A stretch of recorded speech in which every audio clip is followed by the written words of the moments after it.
There is nothing wrong with your internet. Do not attempt to adjust your settings. We are controlling the podcast. We control the squealing and the screams. We can make your heart flutter, your eyes blur from tears, or sharpen your mind to crystal clarity. For the next hour, sit back. We are in control of what you hear. We repeat, there is nothing wrong with your settings. You are about to experience the awe and mystery known as the female mind. You are now entering the Fangirl Zone.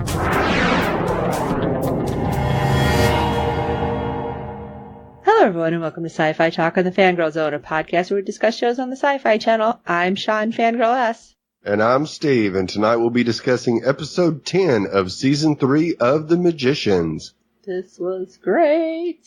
Oh, they just keep popping awesome episodes out. I don't know how they're doing it, but keep it up. Right?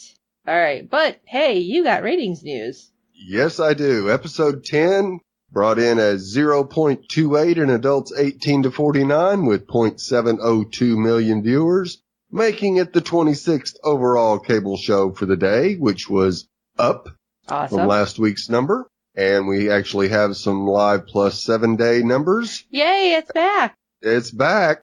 Episode 8 was 19th in viewers percentage gain, going from 0.545 to 1.106 million viewers for an increase of 103%. So we've gained almost 200,000 viewers in live plus same day since all that Josh till now. Nice. Yes. Nice.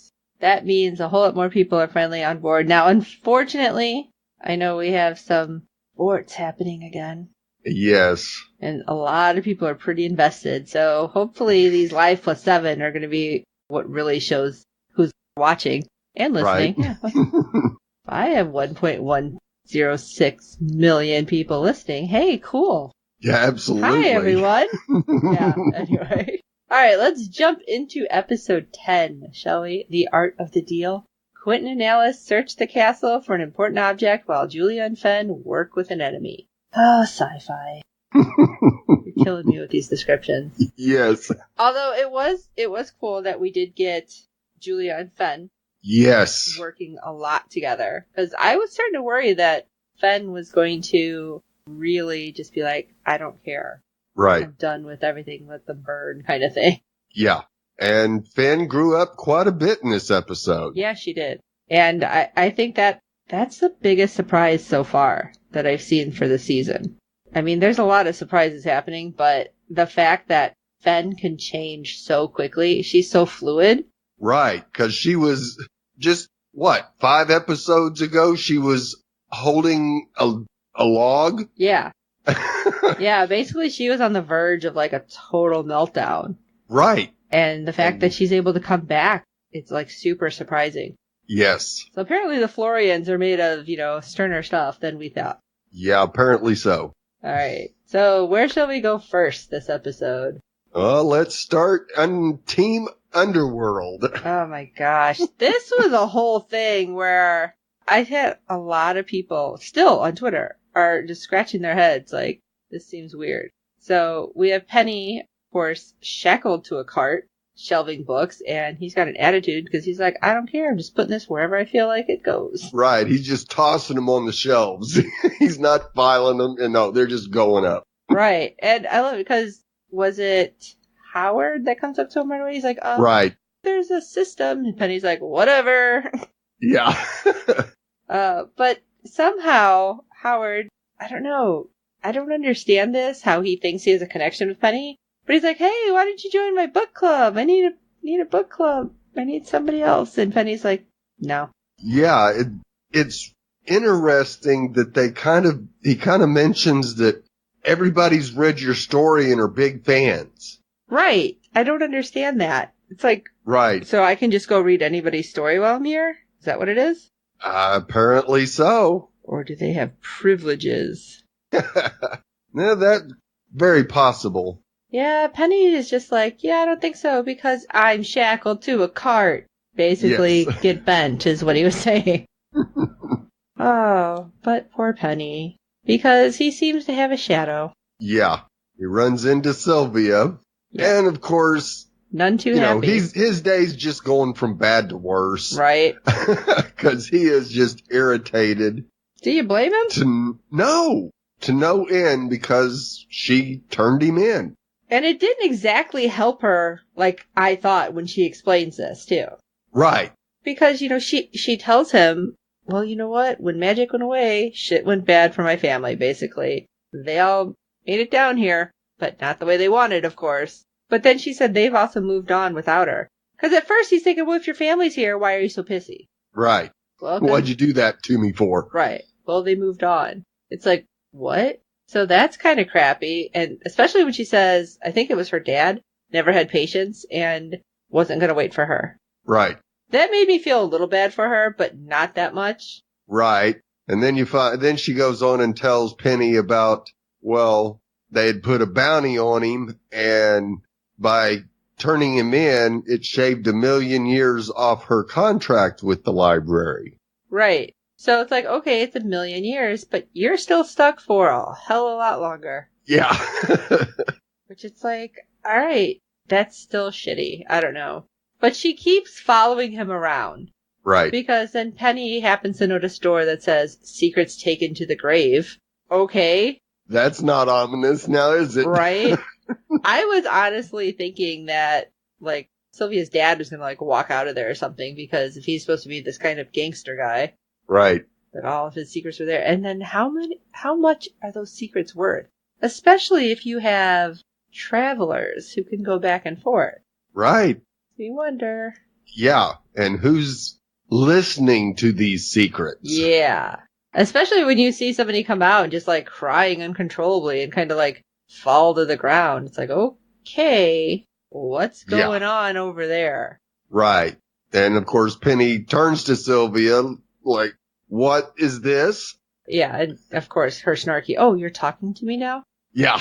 It's like, you know what? Get bent then. So, yeah, she decides to tell him, all right, well, that's where a soul goes and sheds all of their secrets that basically had them connected to their earthly lives before they move on to whatever, underworld, beyond. We don't really know.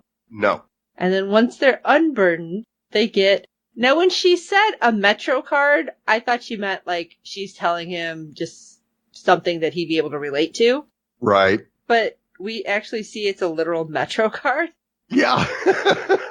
And that there's a pig-like creature that transports you to... And this is where I was a little sketchy. Is it anywhere they desire, or it's wherever they're chosen to go? She said anywhere they desire. Okay, so what he was doing later was more kind of screwing with the guy. Right. Okay, see, that's where I was like, did I miss something, or did I misunderstand? No, Penny was definitely aiming towards getting the hello out of there. I gotcha. So, apparently, once you have the Metro card, it's like, hey, it's in your hands, it's yours, so you choose. Yep. And then, all of a sudden you see Penny let me think. See those wheels turning. It's like, all I gotta get is my hands on this and I can get back to Earth, right? Well, that's a good thought, but at this point, Penny, you still don't have a body. Yeah. But he hangs around until Guy comes out and he's weeping profusely as well.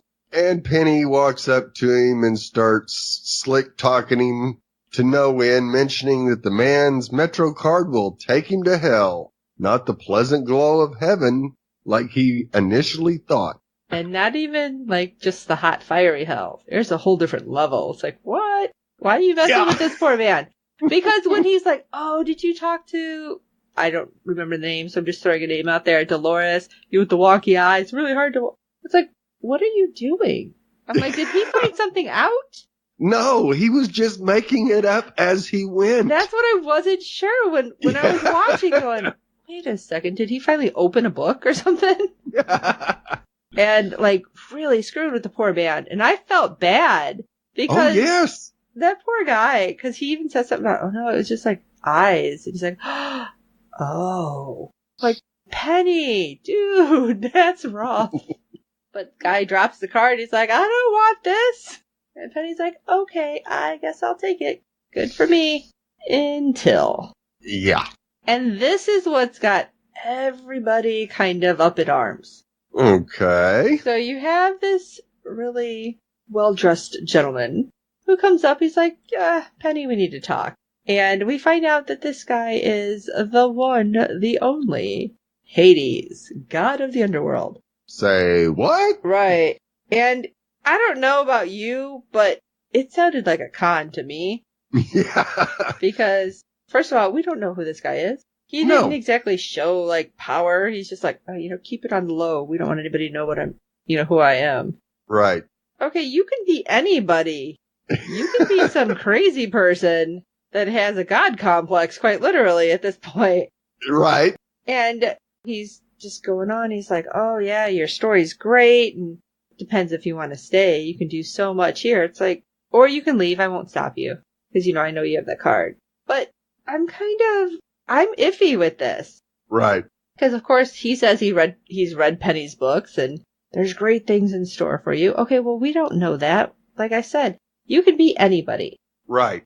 And we've heard this line before. Right. We've heard Jane Chatwin tell Margot that she's going to be a great queen one day. Right. Which timeline, though? Since exactly. She's seen a bunch. And that's what I'm wondering with this. It's like, all right, is Penny's book complete? Or is it just this Penny? Is it every Penny? Since we know there's a bunch of timelines. And that's where things start getting weird, and I'm not quite sure. Right. Yeah, because we saw not Alice writing the stories as they basically are happening. So how could Penny's story be complete yet? Right. And then Hades is like, oh, don't worry, magic will return eventually. It's how we keep people in check. But he's also saying it could be like a millennia. Well, everybody will be dead that needs my help. Right.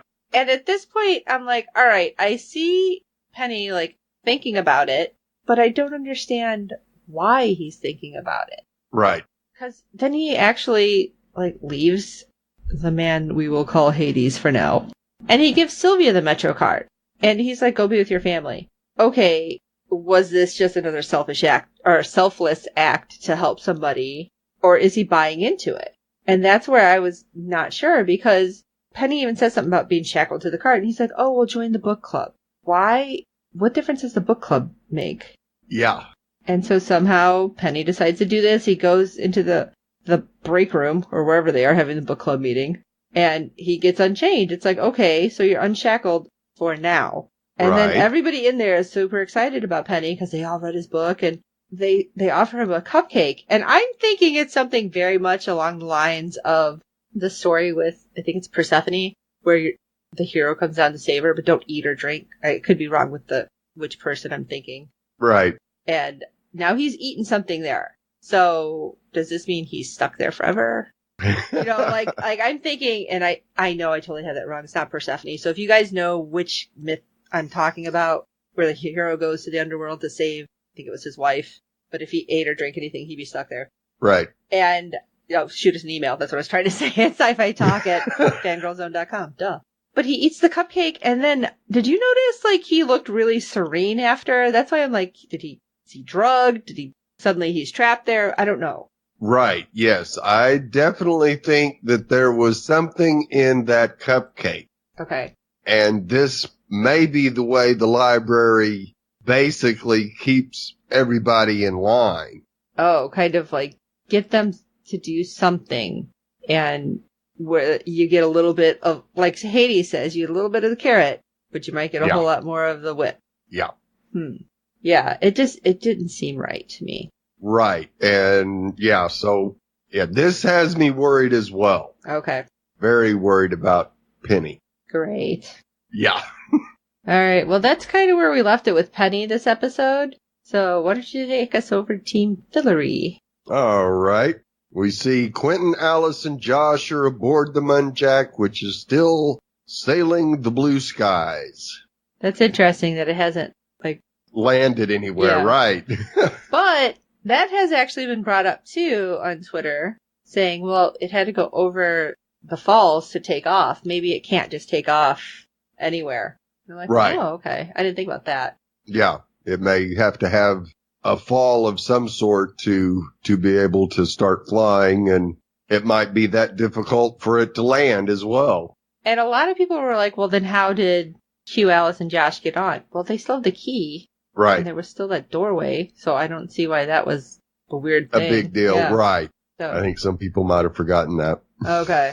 So, of course, Elliot and Margot are still technically on the run, and Alice informs them that Tick is near the Lorien border at the moment, far away from Whitespire. And why is he there? Because the Loriens and the floaters are at war with Fillory. Yeah, Margot, I love it. He's in power for like 5 minutes and he's screwing it all up. Yeah. Well, Tick seems to think he can do all this, which I don't understand why he's thinking that when before they didn't really have an army. Right. So Q, Alice, and Josh reveal their mission to nick the 6th key from Castle Whitespire, but Margot and Elliot have to opt out because they have a war to prevent. Yeah, it's pretty interesting. And I'm like, all right, so what are they going to do? Well, these two can still talk their way out of a lot of stuff, so. Yes, they can. I think they're going to be way better off than Tick, of course. Absolutely, because they bring the Stone Queen and King Idri on board the Munjack for a little parley. But before this, when Josh reveals where they can drop them off to get into Whitespire. Right. Margot, I love Margot. Summer Bishel, I love her. Because she's like, all right, bitches, get ready to tuck and roll because the Munjack doesn't land. I was like, oh my gosh, could they kind of have repelled down or something? But I think they really did almost just like, okay, tumble off and then come back around, we'll jump on. I don't know. Yeah.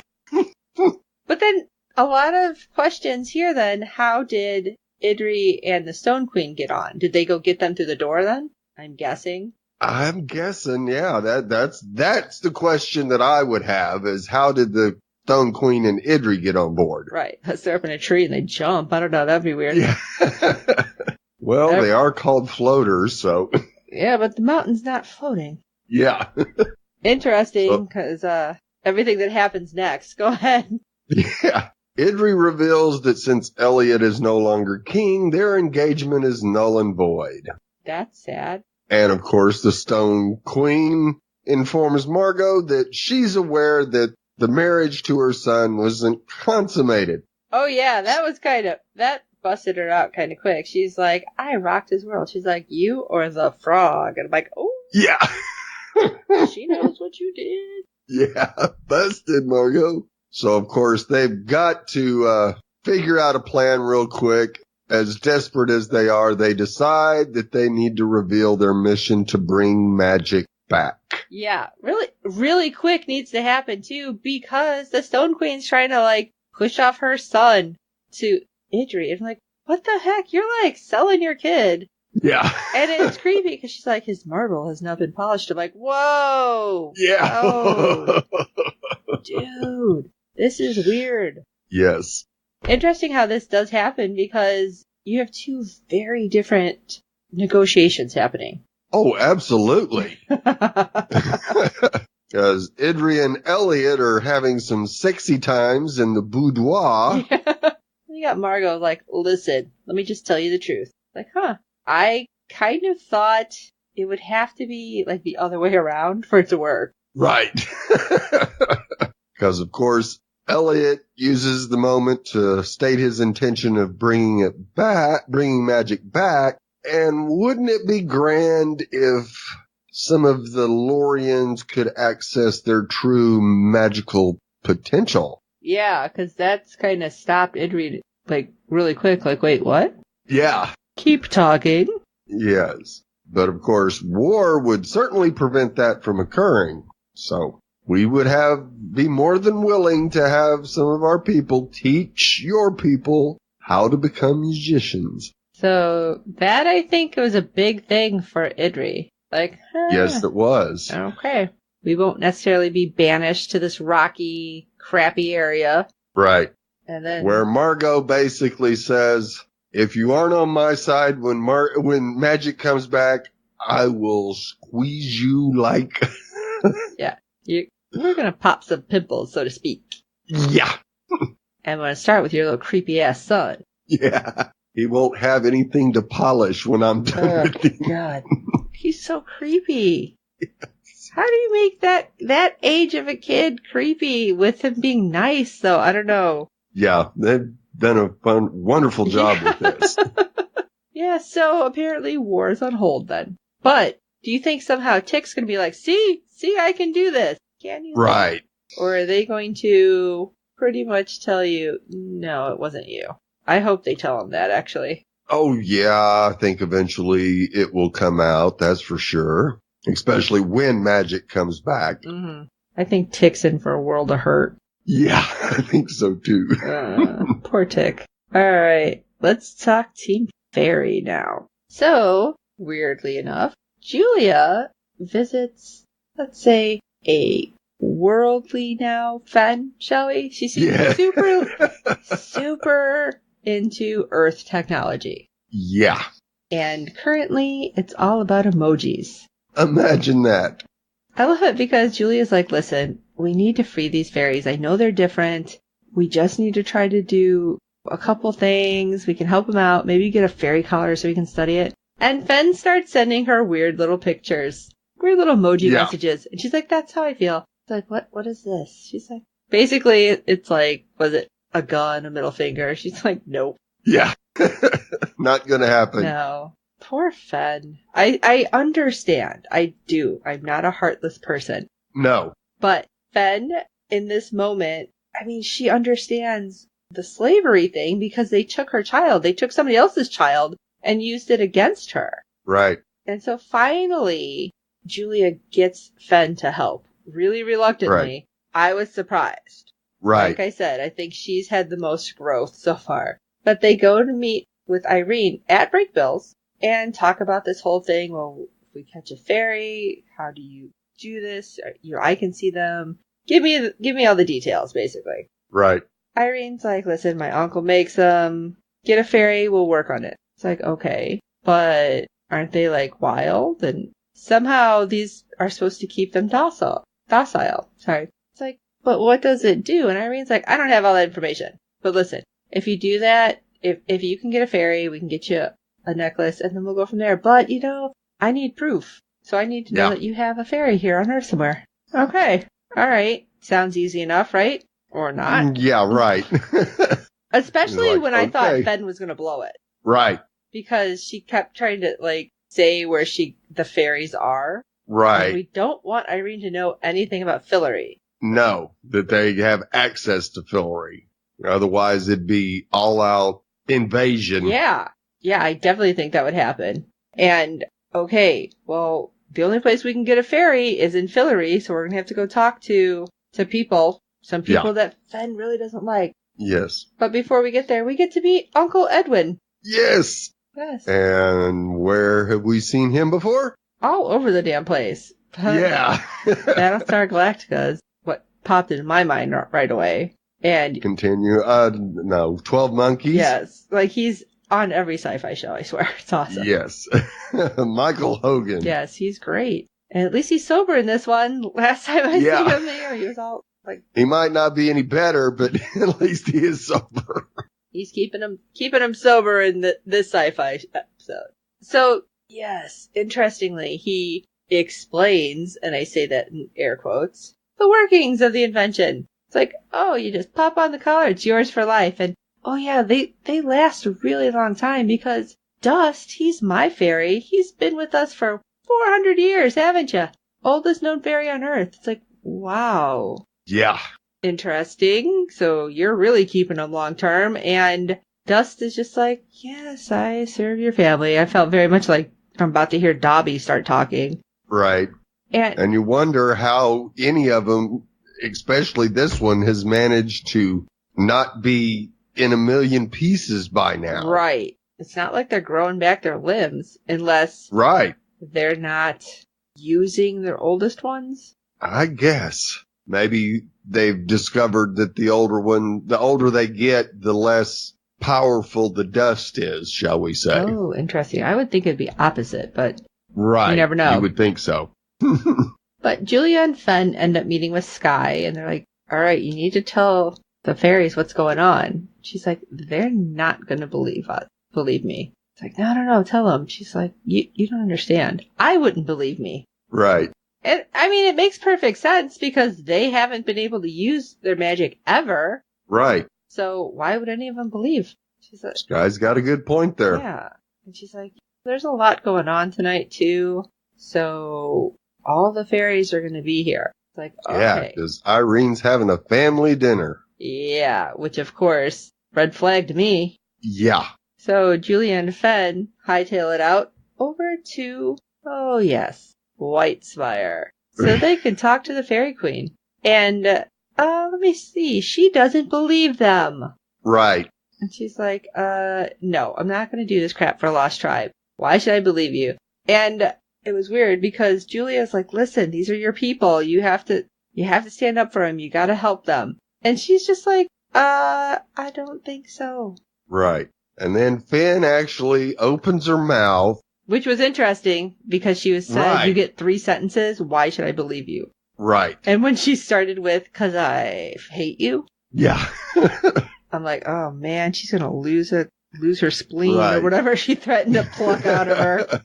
And then she mentions a mother protecting her children. And sure enough, it's enough to sway the Fairy Queen. I was actually surprised that's what did it. Right. But, yeah, you got to think that as we find out later on, there is a connection between the Fairy Queen and the fairies that are stuck on Earth. Yeah. And I think that the mother protecting her children is kind of what got to the Fairy Queen because her mother might not have actually done that as well as she could have. See, I Let's was just say. thinking it was she didn't want to look weak in front of the other fairies that were there. And you saying that with what came out makes a lot more sense. Okay, good. Yeah, because I was just thinking, oh, she just doesn't want to look like she's not going to protect her people or something. And then Right. with what comes out, yeah, your idea makes a whole lot more sense. Okay, good.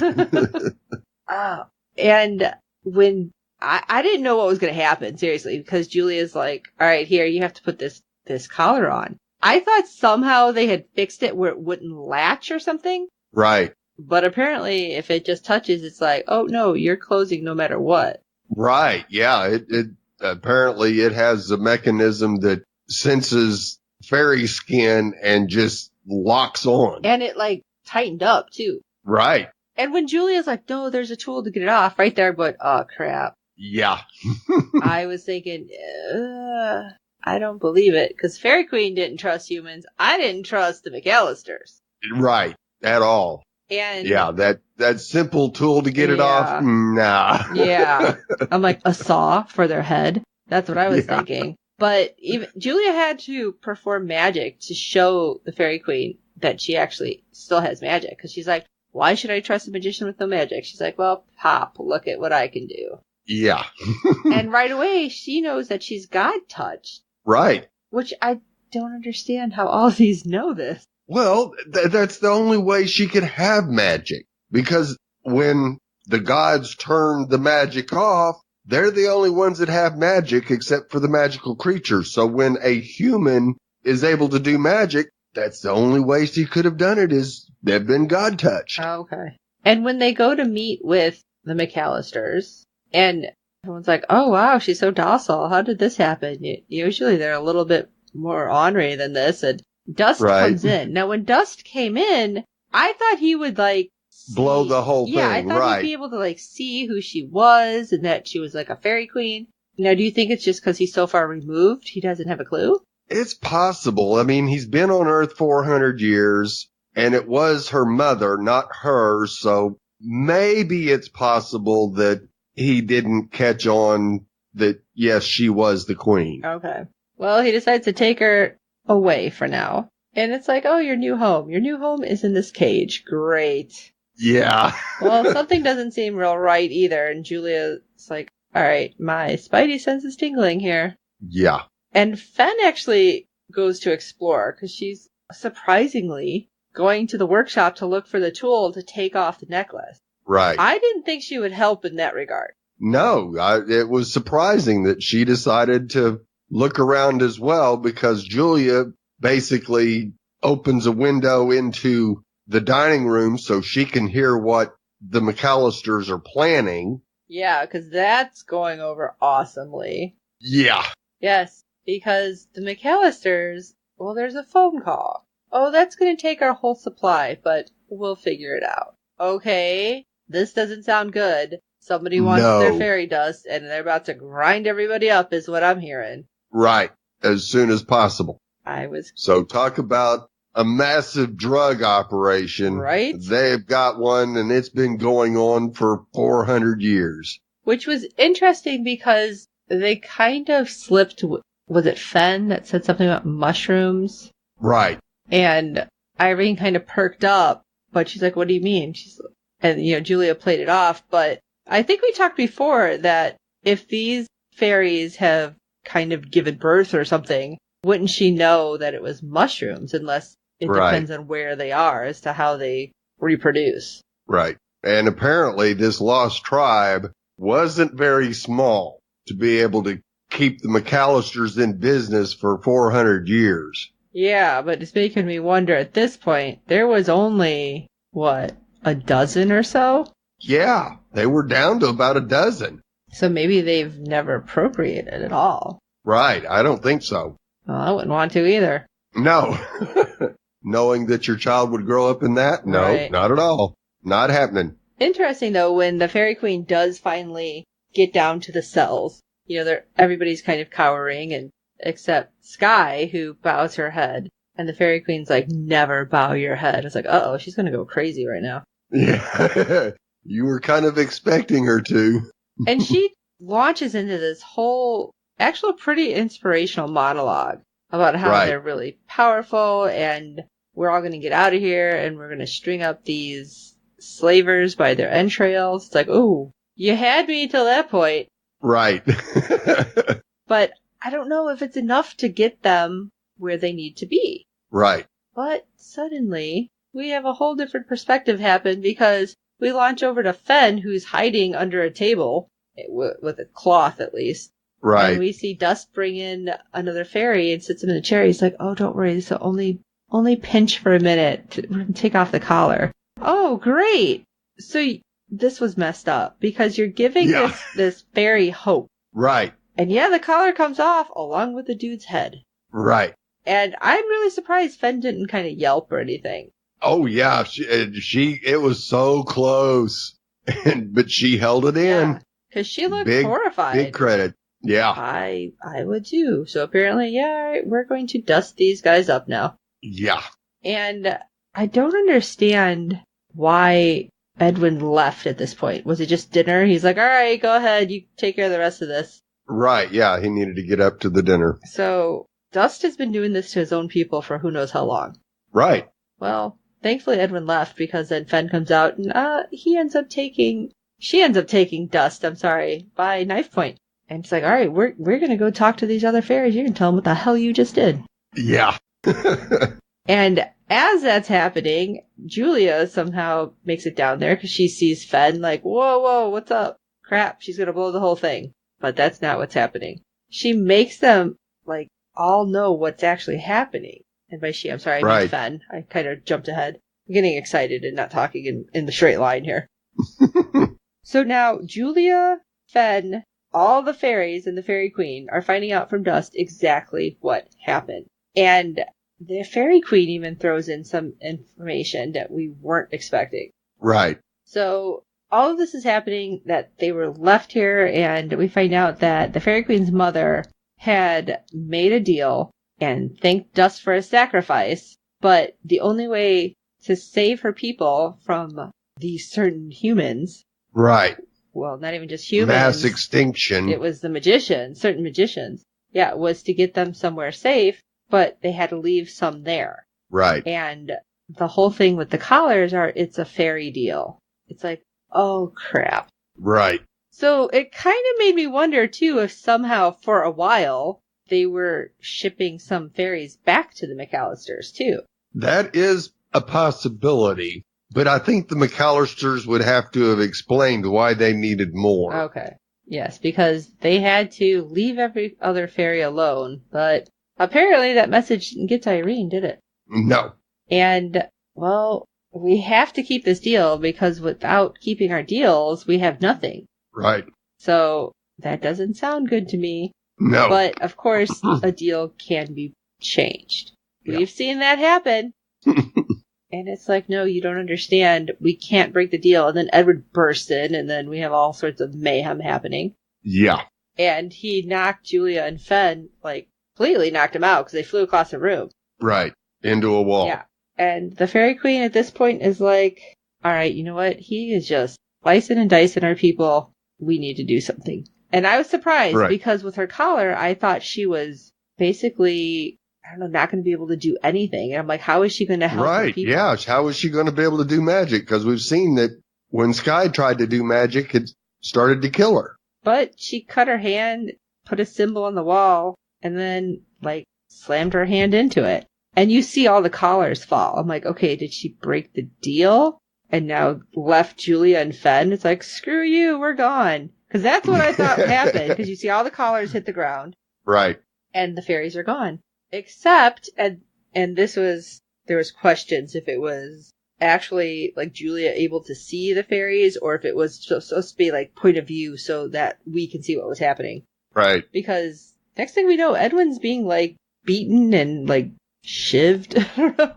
Yeah. They take it out on him. Yeah, they're not docile anymore. No.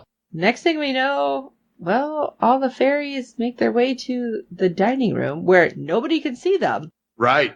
And that's why, again, I don't know if it was because this particular deal broke and that was the deal with the McAllisters. Right. And Julia still had her deal with the Queen, so maybe that's why she can see her, because we never seen anybody else, like, to look and see what's going on. Right. But we had a whole red wedding happen. Yeah. There was something else. Yeah. You see knives and blood everywhere, and you see, like, bloody footprints and handprints. It's like, holy shit, what's happening? And all that's happening, and somehow Irene gets away. She was hiding underneath the table, and she gets away because she used, like, a spell to block whatever was coming at her. But I'm wondering what this means for the next episode or two with Irene then. Right. Like, this should be really interesting. Yes, it should.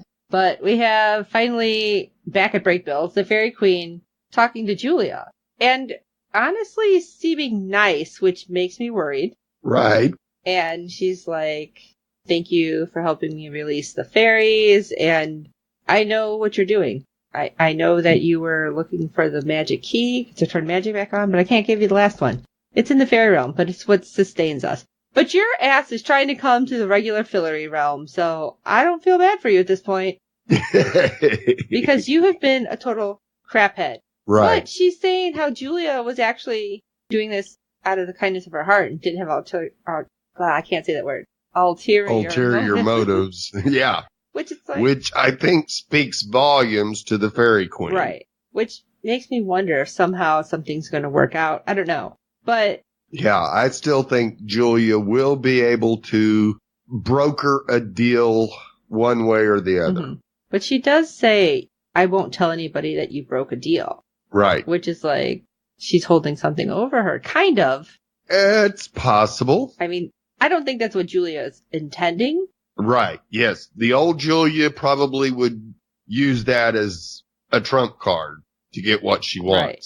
New Julia, not so much, I don't think. Right. Now, she could surprise us. We'll find out. Yes. But I don't understand, because I don't know if we can't get that key, what might happen. But I don't know. Since we're kind of up in the air. Yeah. Let's talk about the last group, though, who was looking for a key. Good old Team Quest. And we see Alice just ripping into Quentin big time. They're in the freaking castle, and I love it, because Josh is with them, and Josh is like, can you shut up, inside voice? Use your Earth Library voice here, people. Really? Of course, Quentin wants to get the information out of Alice regarding why she seems to be working with the library. Did she, though? I felt like it was very invasive. Oh, very evasive. Yeah, she doesn't give out any straight answers. And of course, Julia interrupts the quarrel, which allows Alice to rifle through the book for clues. Yet Q and Julia are the ones that figure out that the sixth key is in the throne room at Castle Whitespire. Right. Now, of course, that's a whole nother thing because Elliot and Margot are not in charge anymore. No. So Julia decides to sit this one out because she is dealing with the fairy issue. So, of course, Quentin, Alice, and Josh head on to Whitespire after dark. Fortunately, because they are off in battle, the castle's left pretty much unattended. Good. Not a wise move, Tick. No.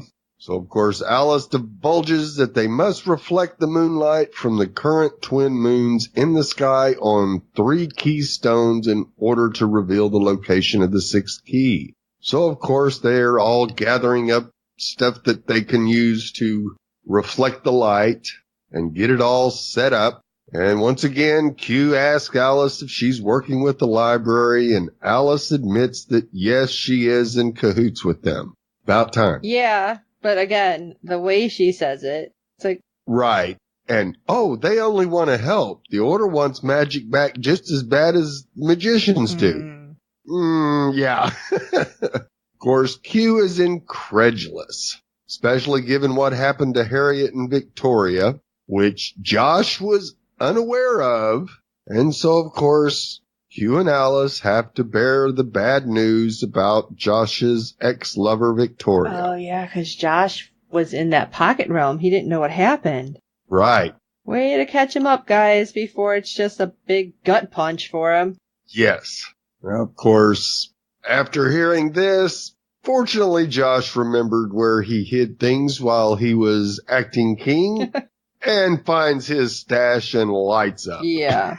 He's like, you guys are loud. You just, hit me in the feels. I need this. Yeah. And then we see a light bulb go on in Josh's head while Alice and Q continue to bicker. And he blurts out he knows where the 6th key is. Which is interesting that, they're reading everything over and over. Q thinks he has the information because it had to be a certain time of year or whatnot. Right. And Josh is the one that's like, wait a minute, I know. Yeah. Okay. Are you going to clue the rest of us in? No. Because we don't get anything else. That's how it ended. Yes. I wanted to bang my head on the table. Right. Just say it. Yeah. The only thing we really got was the freedom of the Earth fairies in Irene's place. Yeah. They still got to hit the rest of the McAllisters, even though they aren't alive. They're fairy. Well, it depends on whether or not they brought all their fairies with them. They made it sound like they did. Right. So, yeah, they may have all the Earth fairies released now. So something did get accomplished in the episode. Mm-hmm. I don't know. It was a little frustrating because we only got the one group that kind of succeeded. Yeah. Well, I mean, technically Margot and Elliot did. There's no war right now. They haven't been caught, yeah. And there's no war right now. Hopefully. Well, yeah. Hopefully.